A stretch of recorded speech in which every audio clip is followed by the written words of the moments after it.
Welcome everyone. This is Coaching in Session. My name is Michael Rearden and I will be your mindset coach today. And today we're going to be talking about fear. Now, fear is one of those things that many people have and is given to them by themselves.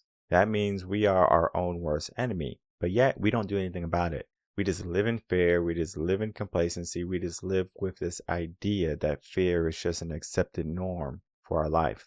Fear was at one point good for us in the world when we were cavemen and we had to make sure that there was nothing in the bushes that was going to kill us. Today, we don't have that as much. Yes, if you live in Texas, you have to be careful about wood piles and putting your hand around, or if you're around a lake during moccasin season, things like that. If you're in the region where snakes could be, yes, you might want to practice some caution. Yet, it doesn't mean you have to be afraid of the snakes, because a snake doesn't want anything with you.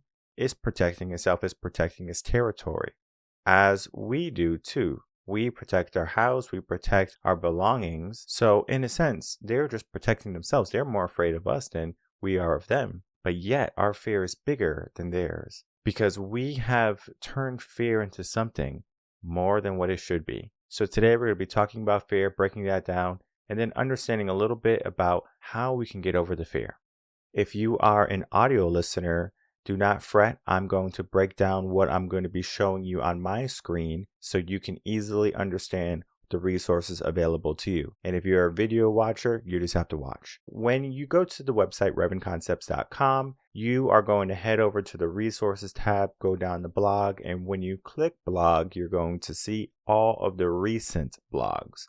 The recent blogs are not going to be talking about some of the things that I'm going to be talking about. For example, today we're going to be talking about fear. But I have written so many articles on fear, and the only thing you have to do is go into the search window, click fear, and then all of a sudden, all the articles that talk about fear are going to be there for you to read, digest, and then begin to implement.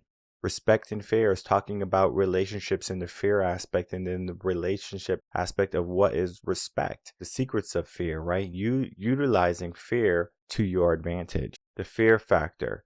Candle in the wind, fight the fear. At the end of the road, conformity versus morality. How to create awareness. Can a mindset coach help you, right? We are talking about the aspects of fear in all of these areas of the blogs. Because fear is one of those things we have to learn how to take control of. Because if fear is going to be our mentality, then fear is going to win all the time. So I was thinking about the concept of fear. And I mean, again, we have so many articles on fear already where I don't have to write another blog on fear. It's there for you. You can learn everything you need to know about fear. Of course, in the future, I'm going to write more because I have to remain relevant with what's happening in the world. Because fear is going to be a unique, evolving trend where eventually you might not be afraid of something that you were afraid of. For example, if there was a cure for a common cold, you would never be afraid again of getting the cold. Oh, I don't want to get sick, so I'm going to make sure I wash my hands all the time, or I'm going to make sure I don't put my hands to my face. If there was a cure for the common cold, there would be no fear to be getting sick. Now, of course, there could be other illnesses that are not going to be prevented, but yet we're not going to be living our life in fear of all the things that we can be having. Because if we do that long enough, eventually that becomes our truth. I talked about this on a guest episode one day where a woman was convinced that she had breast cancer in her left breast. And she was saying, well, I have cancer in this left breast. And every time she went in for the biopsy, it always came back negative. What happened 10 years later, she had cancer in her left breast. Is she a fortune teller? Is she a person who just knows what her body is going to be doing and she can predict it? Maybe, right? I'm not saying that she's not because I don't know her. What the mind does is it is so powerful because it's like, I'm going to create this. I'm going to create this. I'm going to do this. And if you tell yourself something long enough, eventually it becomes your truth. So for her, that truth was, I have cancer in my left breast. And that is what it was. So she finally developed it. There's other stories of the same mentality where people would think that they have a tumor in their stomach or something like that. And every time the person was conscious, if they went in for an MRI scan, they can see the tumor. Yet when the person was unconscious, the tumor wasn't there. So I'm not sure how that happens. You can read on it. It's something that really happened where a person told themselves that they have a tumor. They believed it so intently. And whenever they went in for the MRI, they had their fear confirmed, right? It was a tumor. It is a tumor. We have to do surgery. So after the person was sedated, the surgeon had did, and I'm not sure if this is malpractice, but they did a pretend surgery, right? They didn't cut her open or anything. They just said, okay, we're going to do surgery on you, bring him into the surgery room.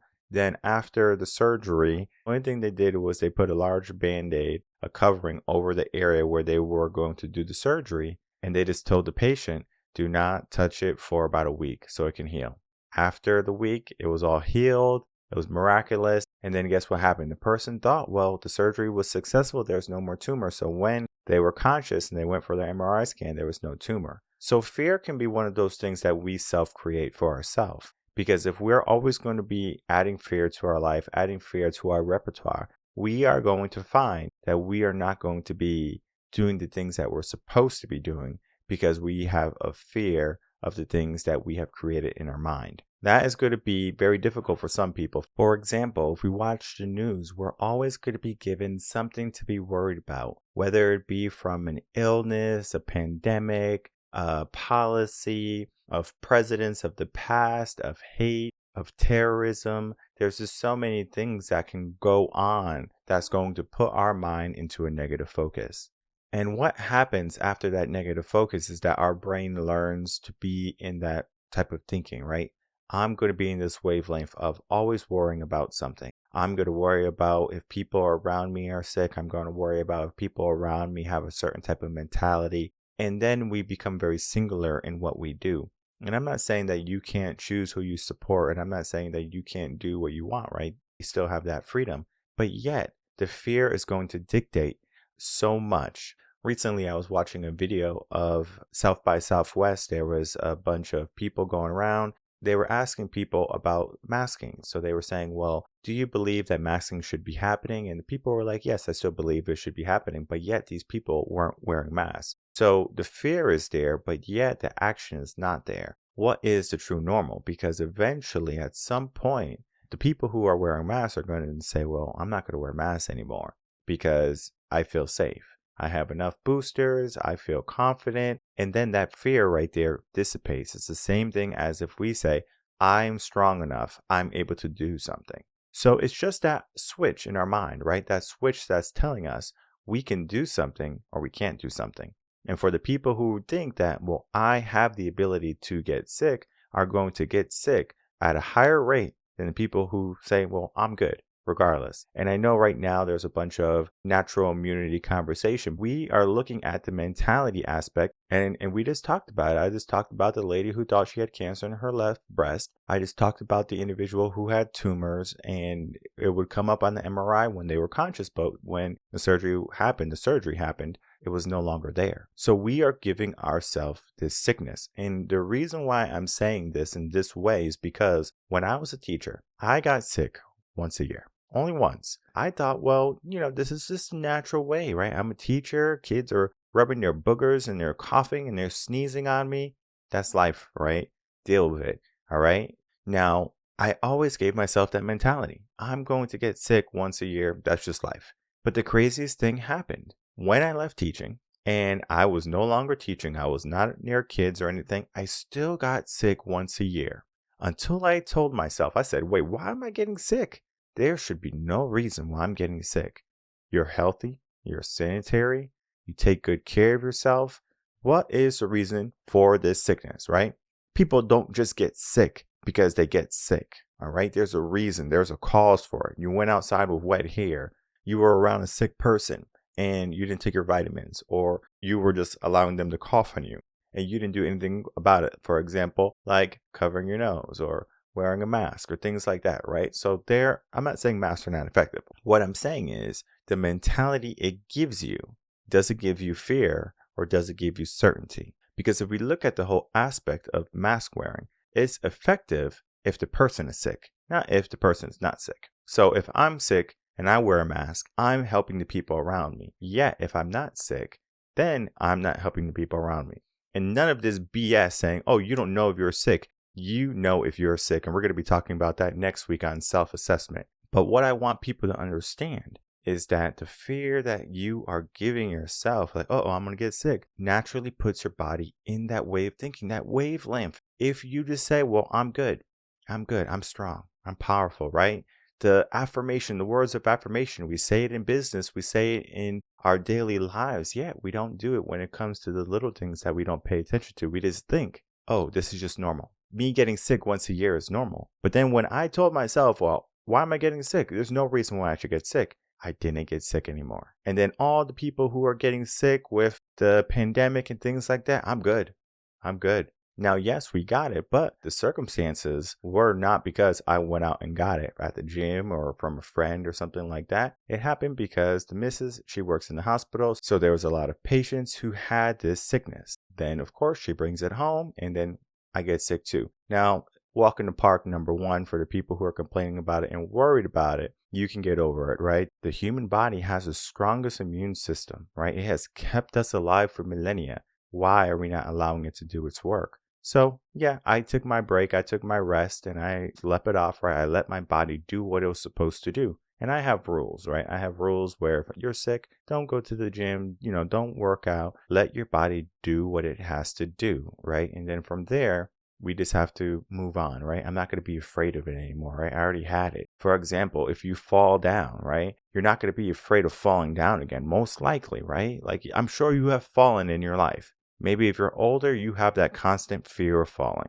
But if you're younger and you fall, you're going to just start running again. If you trip on a race, you might be thinking about that too. That's something that we give ourselves. It's a psychological battle. The psychology of fear is so strong, so potent that we have to understand, are we allowing it to do good in our life or are we allowing it to do bad in our life? Most people are allowing fear to do bad in their life.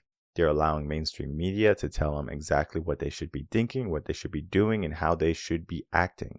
That is a problem because you are in charge of your thoughts, your feelings, and your actions. And the moment you relinquish the power of your thoughts, your feelings, and your actions, the world now has control of your destiny.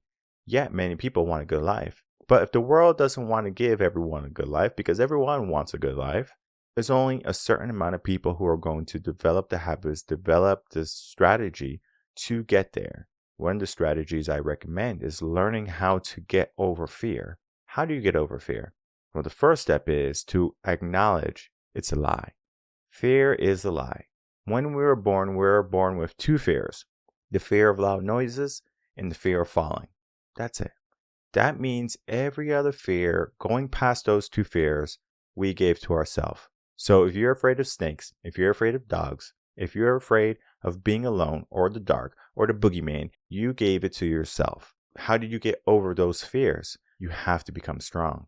You have to give yourself the mindset, the skills in order to protect yourself. For example, if a snake comes, can you kill a snake? If a grizzly bear comes, can you get away, or do you know the methods and the strategies to get away from the bear? Yes, you might practice some precaution, but precaution is not necessarily fear. It's preparedness, right? I would rather you be prepared than unprepared. A tool is good when you need it, not when you don't need it. You have a toolbox in your garage or under your sink or wherever you keep your toolbox. You might not need it every single day. Things in your house don't break every single day, and that's a good thing. You don't want that stress of things just breaking for no reason. So fear is just one of those things. And yet our society today operates on fear, thrives on fear. They say that people are evil. People are bad. Don't follow this person, right? That's fear. Stay away from this person. They're no good. That's fear of that person. Because even if I was around bad people, let's say I was like hanging around gang people, right? That's not my environment 24/7, but even if I inserted myself there for a week, right, it's still not my environment. Because I understand just because I'm around these people, it doesn't mean I have to adapt to their culture and to their nature. Yes, I'm sure they're going to be doing things that I don't approve of. But at the same time, if I look at these individuals, I'm going to see a different type of fear aspect. They might not be afraid of the law. They might not be afraid of the system. They are just having that fear of being stuck, staying where they are. And yet every single day they do the same thing. They have the same repertoire. And in their later years, if they look back, they're going to realize that they don't have much to show for it. Yeah, a couple of dollars, maybe a couple pairs of shoes.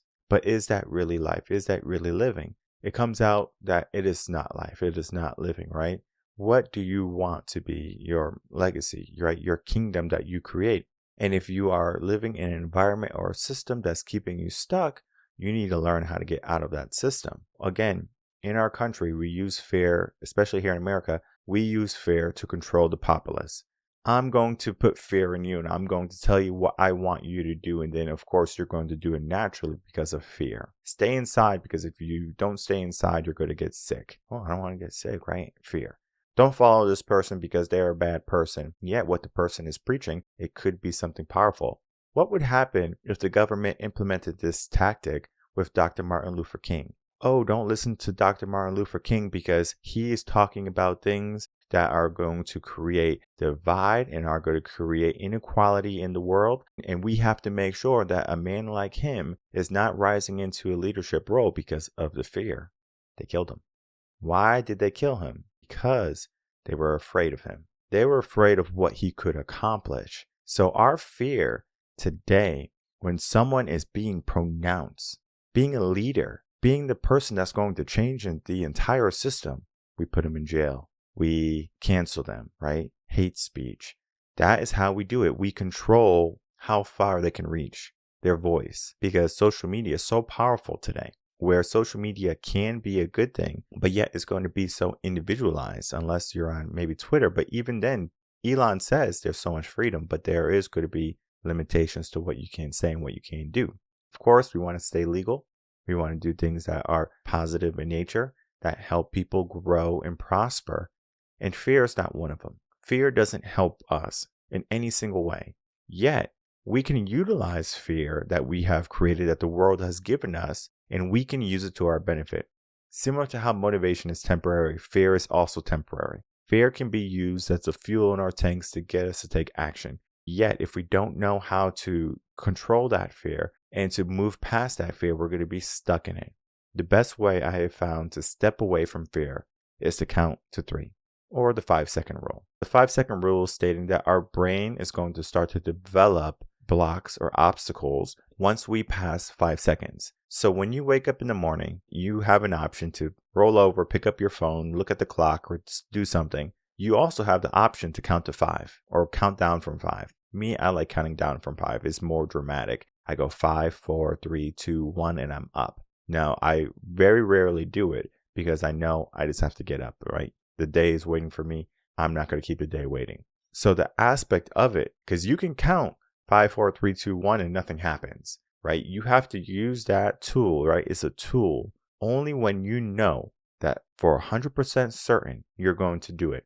And I remember I did this in college too, because I learned about the rule. So I said, I'm only going to give myself 3 seconds, right? So if I saw a pretty girl at the bar or something like that, I will go 3, 2, 1, and I'll go talk to her. And for some reason, if I did 3, 2, 1 and I didn't talk to her, I didn't talk to her, right? Because I developed that block in my brain. Like, oh, I messed that one up. Even though I didn't go talk to her, I didn't get rejected, I still messed that one up. That's on me. The fear won. So I had to learn how to get over the fears. And in the moments in my life when you have that fear hitting you, do you take action or do you retreat to safety? In our minds today, naturally, you're going to want to retreat to safety. But when you're stuck in fear, you have to face it head on. You have to attack it. And you have to say, no matter what type of fear is in my life, no matter what type of obstacles are in my way, I'm going to overcome it. And for the people who are stuck in their fear, I encourage you to head over to reardenconcepts.com. You can check out some of our free resources. Go to the blog section, type in fear, read all of those articles so you can learn more than this podcast has taught you on fear. And then begin to have a fear-free life, because there should be no factor in your life that includes fear.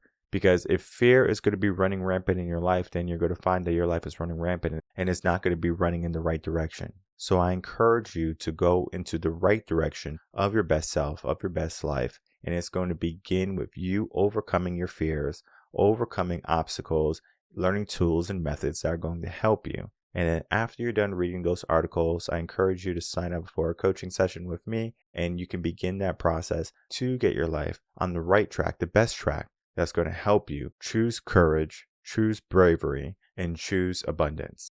My name is Michael Rearden. I'm a mindset coach. If you have any questions, you can email me coachinginsession@gmail.com, and I will see everyone on the next episode of Coaching in Session. Until then, everyone take care.